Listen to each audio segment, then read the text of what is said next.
I arrived home early due to the violent interactions I had with Sonic that day. I used the extra time to write in my notebook about the day's events. Which reminded me, I needed to hide the bloody thing. The top of my bookshelf seemed a safe place, as safe as anywhere. Rouge would never willingly go near books, but I decided to tuck the journal beneath a particularly dusty Stephen King novel, just to be safe. All the while, my mind raced with thoughts of Amy. Tonight, she would be in my house, in my room. Studying, of course, but I nonetheless felt, well, nervous as hell. I told myself to calm down. Rouge would be here as well, so it wasn't like we were going to be alone together. For once, it was a relief to know that my friend the Bat would be coming over to my house. That was when my phone rang. This is Shadow. Hey, it's Rouge. I won't deny that after today's commotion, I was beginning to fear the worst. Rouge, what's the matter? Nothing's the matter, Shadow. Nothing's wrong? Of course not. I wandered over to the couch and flopped down onto the welcoming leather cushions. I rubbed my sore face with my free hand and sighed through my fingers. It had been a rough day. Sorry, Rouge, I explained. It's just been a hell of a day. It's fine, she insisted. I was just calling to tell you I can't come over tonight.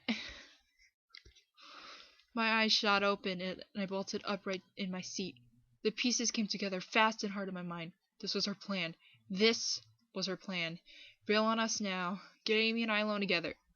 I wanted to roar at her through the phone, and it took every good fiber in my being to help me growl at my friend instead. You what? I could see her smug, smiling face in my mind's eye as she spoke. Something came up. You understand, don't you? I clawed my forehead and seethed with rage. What the hell are you pulling, Rouge? She acted offended. Me? I'm not pulling anything. I honestly can't make it tonight. I knew she was lying, but I humored her anyways. Tell me, why can't you make it? There was a long pause as she thought of an answer. Dentist appointment, she finally said. You're lying to me, Rouge. Shadow, I'm going to be late for my appointment. Rouge, you're breaking up, sweetheart. Rouge, this isn't funny. Tell me how the date goes. Damn it, Rouge. The phone clicked off and fell silent. I cursed loudly and tossed the damn thing across the room. It hit the wall with a plastic smack and landed on the floor with a hollow thud. I shook my head and rubbed my temples. Please, God, I prayed to myself, let this be the only phase she has in our plan. I didn't think I could take much more than one. Then the doorbell echoed through the house. My stomach turned cold and knotted. Amy Rose was at the door. I quickly picked up the phone and shoved it away before answering the door. And there she was, standing in my doorway. Her soft green eyes widened when they saw me, as though she had expected no one to answer the door. She looked at her feet. Hey, she said. I gulped and stood aside for her. Hey, come on in. Amy walked inside slowly and cautiously, clutching her backpack close to her chest. What was I going to tell her about Rouge? That she couldn't make it? She'd think I was lying. Where's Rouge? She asked. Speak of the devil. She... I started, paused, and then started again. She's not here yet. I guess she's running late. Oh, she said, nodding. I burned my hands deep into my pockets and wondered about what to do. We couldn't just start studying, could we? No, we need to give Rouge some time to show up, even if I knew she never would. Unless Amy wanted to start now and wait for Rouge later. Do you want to start studying? She questioned. I must have looked surprised, because she quickly turned away from me as her face turned red. She started. That is, unless you want to wait for Rouge. No, I reassured her. We can start. Yeah, let's start now. She'll probably show up later. I motioned her to follow me, and we walked upstairs to my room. I flipped the light switch and showed her my desk. Here, I offered. Take a seat. Amy sat carefully into my rolling chair. I sat away from her and on top of my bed, and waited quietly. She took a moment to examine my room, and my heart pounded like every item she saw. I wondered if she liked the books on my shelf, what she thought of the stack of CDs buried in the closet, if she thought the posters on my wall were lame or not. After several seconds of silence, I decided to speak. So, how's your nose? She looked up at me as if noticing me for the first time. Then she glanced down at her nose and caressed the bandage. Still a little sore, she admitted. Do you need any ice or something? No, thank you. I should be fine. Are you sure? Yeah. I nodded and accepted that she wasn't in any pain. Okay. Amy pulled a book from her pack and held it out for me to see. Our math textbook. Should we, start studying? Yeah, I replied, wishing I had thought of that first. I removed my Algebra 2 book from the depths of my cluttered backpack and turned to the review page we had been assigned to study. Let's see. Section 1. Finding the square root of an unknown number.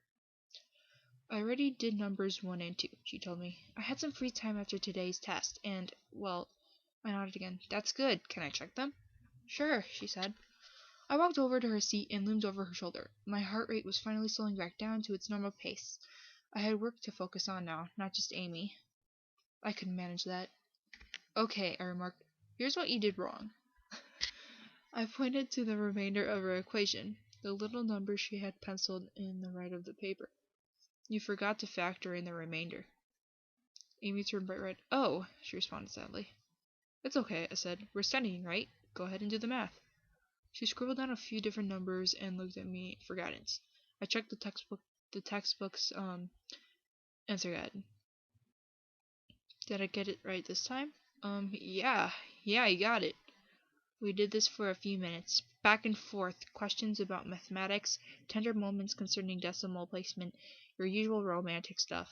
Then the phone rang again. I heard the ringing and glanced at Amy. Ah, I said as I stood. I have to get that. She nodded. Right, go ahead.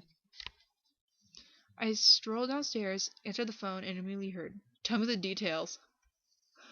I stood there for a moment, confused, until I recognized the voice on the other end. Rouge? Who else has your phone number, Shadow? She scoffed. Now details, what happened with Amy? I leaned against the kitchen counter and shrugged. Nothing really happened yet. She's still here, but... Wait, she cut me off mid-sentence. She's still there? I nodded. Remember she couldn't see me nod over a telephone and said, Yeah, why? Shadow, what time does your clock say? It says, Oh God. Yeah, when were you planning on taking the girl home, Shadow? I didn't think we'd be studying until 1 in the morning. Think of it this way. You can always tell her that time just flies when you're around her, even if it's study time. Damn it, Rouge, that's not funny. What do I tell her?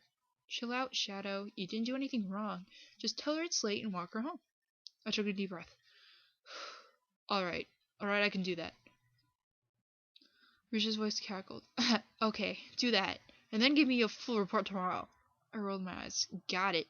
By the way, how'd your dentist appointment go? She huffed. Shut up and walk that poor girl home. I chuckled dryly and told her good night before hanging up. That was when I heard something fall upstairs.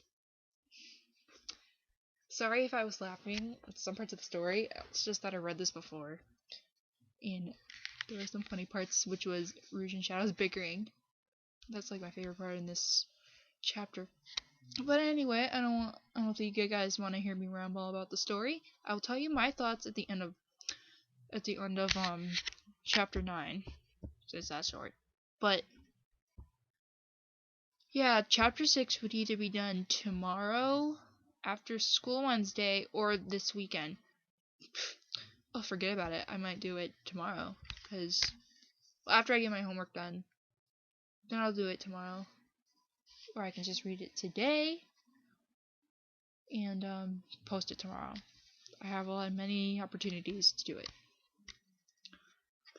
But anyway, I hope you guys have a great night, and see you later. Bye!